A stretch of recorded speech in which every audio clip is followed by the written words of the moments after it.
बुरा मत देखो, बुरा मत सुनो, बुरा मत कहो। महात्मा गांधी जी के ये 3 बंदर भारतवासियों के लिए बहुत बड़ा संदेश का माध्यम बने। परंतु जब ब्रह्मा कुमारी में परमात्मा ज्ञान से एक नई गूढ़ बात समझ में आई कि सबसे पहले बुरा मत सोचो, क्योंकि हमारी सोच संकल्प रूपी बीज है और बोल व कर्म उस बीज से निकला हुआ विस्तार। अगर हम अपने संकल्पों को श्रेष्ठ बनाएंगे तो हमारे बोल, कर्म और व्यवहार स्वतः ही श्रेष्ठ हो जाएंगे। हमें उन पर अलग से मेहनत नहीं करनी पड़ेगी। प्रायः देखा जाता है कि मन में उठने वाले संकल्प अक्सर हमारे नियंत्रण में नहीं होते, क्योंकि कहा जाता है कि मन उस घोड़े के समान है जो दौड़ता ही रहता है और उसको रोकना बहुत कठिन है। परंतु ब्रह्मा कुमारीज में पाया कि सचमुच संकल्पों को भी कंट्रोल करना संभव है। ध्यान से साधे भावनाओं की बागडोर। सर्वप्रथम हमें अपने संकल्पों के महत्व को जानना है। हमारा एक एक संकल्प हमारे भाग्य का निर्माण करता है, क्योंकि भाग्य का आधार कर्म है और कर्मों का आधार हमारी सोच यानी संकल्प हैं। इसके अतिरिक्त संकल्प भी हमारे अच्छे या बुरे का कार्मिक खाता बनाता है। हमारे संकल्पों का प्रभाव केवल हम पर ही नहीं पड़ता, बल्कि हमारे संकल्प वाइब्रेट होकर दूर दूर तक समस्त मनुष्य आत्माओं, जीव जंतु और प्रकृति को भी प्रभावित करते हैं। इस प्रकार हम जाने अनजाने वायुमंडल को बनाने या बिगाड़ने के निमित्त बन जाते हैं। तो कितनी बड़ी जिम्मेदारी हो जाती है हमारी सोच समझकर सोचने की। अब संकल्पों को कंट्रोल कैसे करें? इसके लिए परमात्म ज्ञान सिखाता है कि मन को अमन नहीं करना, दमन नहीं करना, बल्कि सुमन बनाना है। अर्थात हमें मन को शून्य में नहीं ले जाना है और ना ही हट से दबाना है, बल्कि अपने विचारों को किसी श्रेष्ठ दिशा की तरफ मोड़ना है। क्योंकि मन का काम तो सोचना है, वह श्रेष्ठ सोचे, बस इसका ही पुरुषार्थ करना है। जैसे अंधेरे को भगाने की कितना भी प्रयास करो, वह नहीं भागेगा, परंतु एक छोटी सी लाइट ऑन करते ही भाग जाएगा। ठीक इसी प्रकार हमें नेगेटिव व वेस्ट विचारों को भगाने के लिए अपने पास शुद्ध संकल्पों के स्टॉक को भरपूर रखना होगा। जैसे अपने मन को अच्छी पुस्तकें पढ़ने में, अच्छा ऑडियो सुनने में, सत्संग में, दूसरों की सेवा व कल्याण में, किसी एजुकेशन आदि में, मन की शांति का महत्व व प्राप्त करने के तरीके, अपने मन को परचिंतन और परदर्शन से दूर रखें। दूसरे क्या कर रहे हैं, क्यों कर रहे हैं, इन बातों में न जाकर स्व उन्नति का सोचें और जितना हो सके परोपकार करें। अपने मन को समझाएं, उससे बातें करें। हे मन, तू क्या सोच रहा है? क्या पास्ट की कड़वी बातें याद करने से कुछ फायदा है? ये बीती बातें सिर्फ तुमको डैक ही डैक देंगी। भविष्य की भी चिंता क्यों? हमारा भविष्य हमारे अब के पुरुषार्थ व कर्मों पर आधारित है। इस प्रकार मन को सही राय देने से मन सही डायरेक्शन में सोचना शुरू कर देगा। हम क्या पढ़ रहे हैं, सुन रहे हैं और देख रहे हैं? हम अपने मन को भोजन क्या दे रहे हैं, यह भी बड़ा ध्यान रखने की जरूरत है।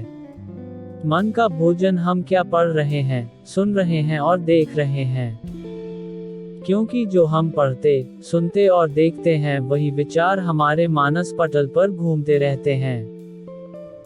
हम भय के, हिंसा के, डैक के समाचार सुनते देखते हैं या वार्तालाप करते हैं तो उनसे प्रभावित हुए बिना नहीं रह सकते। इसकी विपरीत अगर हम परमात्मा के महावाक्य सुनते हैं तो वो हमें प्रेम, शांति, सुख, सहयोग, एकता आदि सिखाते हैं। तो बहुत सावधानी से चयन करना है कि हम अपने मन को क्या इनपुट दे रहे हैं। प्रातः काल जब हम सोकर उठते हैं तो हमारा मन एकदम शांत होता है। ऐसे समय में अगर हम शुद्ध और पॉजिटिव संकल्प क्रिएट करेंगे तो दिन में हमें अपने मन को पॉजिटिव रखना सरल हो जाएगा। फिर दिन में कर्म करते हुए बीच बीच में अपने संकल्पों की चेकिंग करनी है। यदि वह नेगेटिव चल रहे हैं तो चेंज करके समर्थ की तरफ ले जाना है। जैसे ट्रैफिक की लाल बत्ती होने पर हम स्पीड को कंट्रोल कर लेते हैं, वैसे ही संकल्पों को बीच बीच में वॉच करेंगे तो उन पर भी पॉज लगाना सरल हो जाएगा। त्याग की ताकत। इस प्रकार स्वयं पर थोड़ा सा अटेंशन रखकर और विचारों में करेक्शन करके हम मन रूपी घोड़े को अपने अकॉर्डिंग चला सकते हैं तथा अपने आंतरिक और बाह्य जगत को शांत और सुखमय बना सकते हैं। ब्रह्मा कुमारी की शिक्षाएं। पॉइंट 1, हम किसी को दुख देते तो नहीं परंतु कोई हमें दुख देता है तो ले लेते हैं। परमात्मा कहते हैं ना देख दो ना देख लो। जैसे कोई हमें कचरा देगा तो क्या हम उसको लेंगे, इसी तरह कोई हमें देख देता है या हमसे कड़वे शब्द बोलता है तो उसको भी स्वीकार नहीं करना है, न तो चित्त पर रखना है और न ही बार बार चिंतन में लाना है। Point 2, charity begin at home. परमात्मा कहते हैं पहले स्वयं का कल्याण करना है, फिर परिवार का, मित्र संबंधियों का व फिर समाज का। अगर हम स्वयं ही समर्थ नहीं होंगे तो औरों का कल्याण कैसे कर सकते हैं। इसलिए सर्वप्रथम स्वयं के कल्याण पर अटेंशन रखो। पॉइंट 3, परमात्मा कहते हैं दुआ दो और दुआ लो। दुआ दवा का काम करती है, असंभव को संभव कर देती है, कठिन से कठिन परिस्थिति को भी सहज पार करवा देती है। सबके प्रति शुभ भावना ही दुआ देना है और सबको सुख देना स्वतः ही दुआ लेना है। पॉइंट 4, जैसा अन्न वैसा मन। जब हम परमात्मा की याद में बना शुद्ध सात्विक भोजन याद में ही स्वीकार करते हैं तो वह भोजन प्रसाद बन जाता है, जिससे विचार शुद्ध होते हैं और आत्मा और शरीर को बल मिलता है।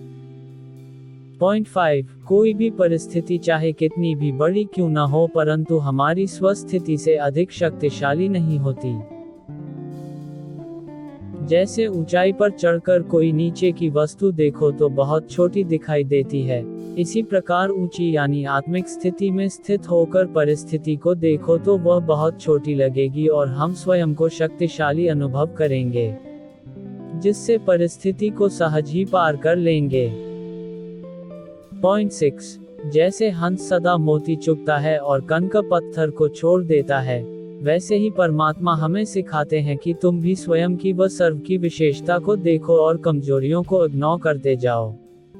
केवल विशेषताओं को देखने से व वर्णन करने से तुम विशेष आत्मा बन जाओगे।